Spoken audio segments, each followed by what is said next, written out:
Hello, welcome to Spirit Cocktails. I'm your host, Pierre. Today we're continuing Hobbit week because we're making The Wrath of Smaug.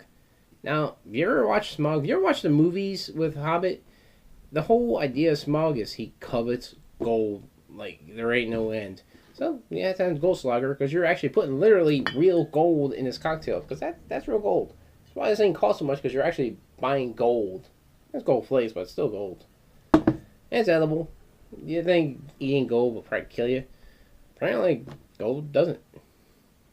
Be shitting out bricks, gold bricks, maybe get some money in the end. But it's definitely going to have a bit of a cinnamon flavor to this cocktail because he's a dragon. Hence, being a dragon, you want to have some dragon fire. This is actually the Byejoe Dragon FIre liqueur. If you ever try this before, you actually look back, you can see a couple of my reviews I did for them and many of the cocktails. This definitely has a bit of burn to it. It uses chili. On top of the chili, uses lychee. If you watched that episode, you notice I don't like lychee. It's lychee to me tastes like pine salt. It's a funky flavor, but with this, the lychee doesn't overpower it. You're getting that dragon fruit in there, so having that dragon fruit mixed in with the lychee, it kind of gets more of the bite you're getting from the lychee, but also a lot of sweetness you're getting from the dragon fruit, and you're also getting a little bit of burn and the elements you're also getting from the red sorghum, which to me kind of tastes like moonshine. If you ever had authentic moonshine, it's a basically if you have one of the recipes that uses some type of grains other than just your corn, you want to use like barley or different things like that. That's kind of what that tastes like, but not a very potent amount. So you have a lot of blending of flavors just in that one liqueur. Then you also add cinnamon. That's going to burn. And you're also adding a sweet element of elderflower because he is one of the oldest dragons. So, well, why not add some elderflower? And it's fire. It's his wrath. Gotta be red. So you're going to add some Grenadine for it. So that's going to add a lot more sweetness, a lot more flavor profile to it. It's going to have a lot of berryness, pomegranate, just a mixture of different flavors. And some carbonation. If you ever add carbonation to anything that has some heat, you're going to feel it a little bit more. It's going to burn. But this is actually called the Wrath of Smaug. Why not be the Wrath of Smaug if it's going to burn? I'll show you exactly how this is made because it's going to be a shake and strain.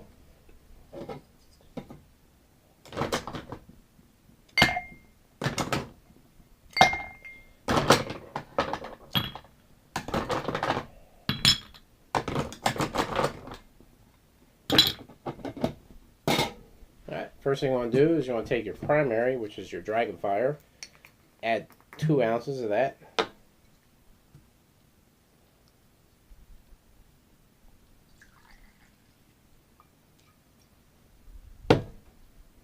Wow, you could definitely smell that lychee. It's actually surprisingly good, and I hate lychee. Does that make sense? Then again, I hate coconuts, but I love coconut rum. Yeah. Then you want to add your Goldschlager, about ½ ounce. But before you do that, you want to make sure you definitely have some gold in there because, well, he loves gold. You want to make sure you have some gold. And problem with Goldschlager, it's very syrupy. A lot of sugar crystals all on my top of my cap. But you want to take a ½ ounce of that sugary, cinnamony flavor, and definitely got some gold in there. As you can see, got a pretty good amount of gold too.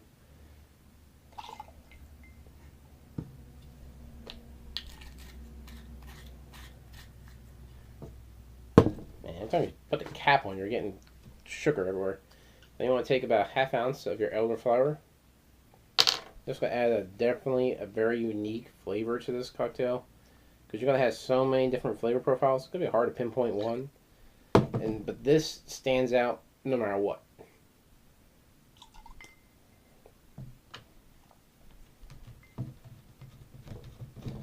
And then a splash of Grenadine, just to give it that right color, because right now it's completely clear.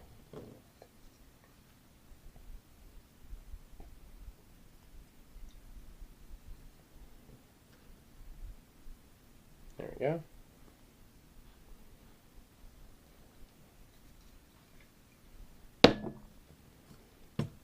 Alright, give it a good shake.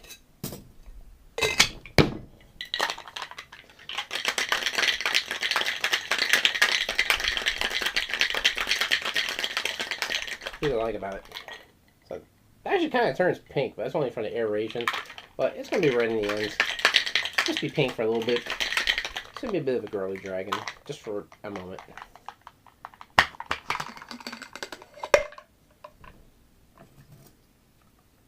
It subside some of the bubbles. Strain into the glass. There you have it. And see, I got nice, good chunks of gold in there. So definitely going to have a bit of that coveted gold. It's going to have a lot of burn because you're adding burn from the Dragon FIre, burn from the Goldschlager, but you also add a lot of sweet flavors.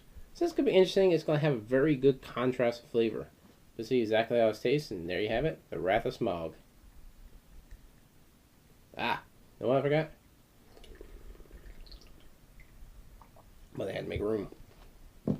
Whoa, tell you one thing, without Sprite, that's definitely strong. You need to add your Sprite. Now there you have it, the Wrath of Smaug. It was actually not that bad even without the Sprite. But it's straight alcohol, minus Grenadine. So it definitely had a bit of potency to it. Now, since I have some Sprite, which is supposed to include, see how it tastes.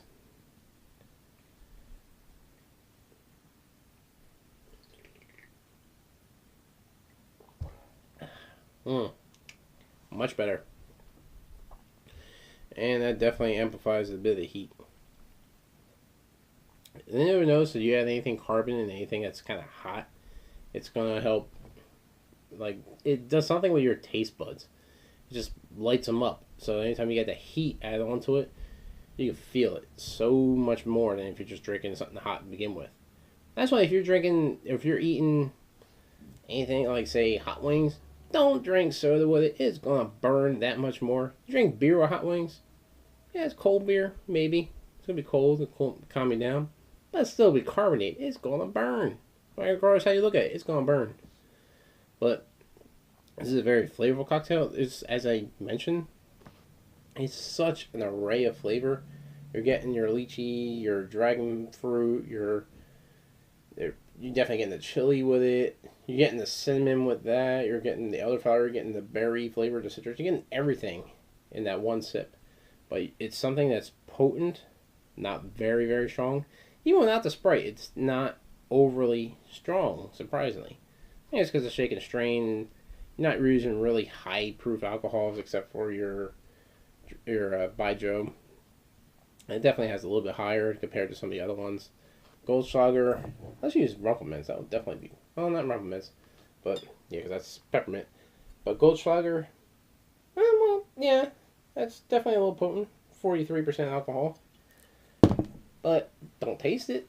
One thing about Goldschlager is kind of odd. It's 43% alcohol, but doesn't taste that strong because it's very sugary. Hence the freaking crystals all over the top of my cap that's scraped everywhere. But it's definitely something worth trying out. It definitely has a bit of wrath in the end because you're definitely getting some of that heat. It's very flavorful. You're getting a very slight berry flavor. Now it's definitely subsided. You're definitely getting more of the red other than pink because you don't want him to be a girly dragon. But from the very first sip, you're definitely getting that dragon fruit flavor. And a little bit of lychee. Lychee definitely stands out because it's something, for me, I know I don't like it. So it's something that if I taste anything, I'll know right away it's there. So you may not notice it. I did because I just don't like lychee. But it's just all the other flavors involved with that help balance it out so much better. You're definitely getting that cinnamon like right after the first sip. Obviously you're getting what most of your flavors you get from this. Then you're getting that. Then you're getting your elderflower. Then you're getting a little bit berry in the back end. And citrus kind of just throughout the whole thing. You're tasting that because of the mix. But it's actually very flavorful. It's definitely something I suggest trying out. And if you're going to watch the movie today, let me know what you guys think. I'm going to watch it later today. I'm very curious to see how this whole war is going to happen. Because this ends this particular trilogy, which leads into the Lord of the Rings. So if you... I definitely... To get an idea of a lot of the things they talk about in the Hobbit movies, watch the Lord of the Rings movies, because there's so much references in there. Like, Smeagol, how he is, the whole thing with Frodo. You'll never know who Frodo is if you haven't actually watched the Lord of the Rings movies. But it kind of blends in together. So even if you're starting out with the Hobbit movies and then go into Lord of the Rings movies, you kind of get the idea. But it's something that I definitely suggest watch the other movies. But if you really want to keep the storyline, keep the timeline of how everything transpired, start with the very first Hobbit, The Unexpected Journey, then watch Desolation of Smaug, then the Battle of the Five Armies, and then watch the Fellowship of the Ring, then I forgot the second one, but yeah, the second Lord of the Rings movies, and then the Twin Towers was the second movie, and then the King one, which I forget the name. It's been a while since I watched those ones, but keep it in that order. You're gonna have a lot of hours to watch there, because one thing I'm surprised is the second Hobbit movie wasn't that long. The first one was 3 hours. The second one was like a little over 2 hours. All three Lord of the Rings movies are about 3 hours long. If you get the extended ones, 3.5, closer to 4. It's a lot of hours to watch. If you can sit there through all of them movies in one sitting, more power to you. I wouldn't do it. I ain't got that much time on my hands. But I love the movies, and I'll probably watch it over a few days just to get that good storyline, to find out exactly everything transpired. But aside from the movies, this is a very good cocktail. A lot of flavor. You're getting everything that's in here. You're getting all the flavors. Even though it's shaken and strained, you wouldn't think that shaken and strained will kind of mesh everything together, and then you're tasting one main flavor, but you're tasting everything, even after a shaken and strained. It's a good cocktail. I definitely suggest you try this. But also, be sure to like us on Facebook, Spirit Cocktails, subscribe to our channel, visit our Patreon account, donate what you can. All these links are below, and please donate or submit some of your cocktails. I'm constantly creating cocktails. I sat there and create these cocktails in like 10 minutes, just putting them all together. But I always am interested in seeing what you guys have to offer, and I'm really willing to try some of your cocktails and make them on the show. So definitely submit. You find the link below. You can go to my Facebook page, and it's right on there. You can't miss it. It says submit recipes. Big bold letters. Submit recipes. And it don't necessarily have to be pop culture. Yeah, I started out as a pop culture cocktail maker, but I branched out. I started making pretty much just any type of cocktail. I still love pop culture cocktails, so I always go back to that, hence with the Hobbit movies. But definitely submit your recipes. Like us on Facebook, subscribe to our channel, visit Patreon, donate what we can, visit us on Twitter, Instagram, Google+. Can't think of anything else, but anything we're on, as always, drink responsibly.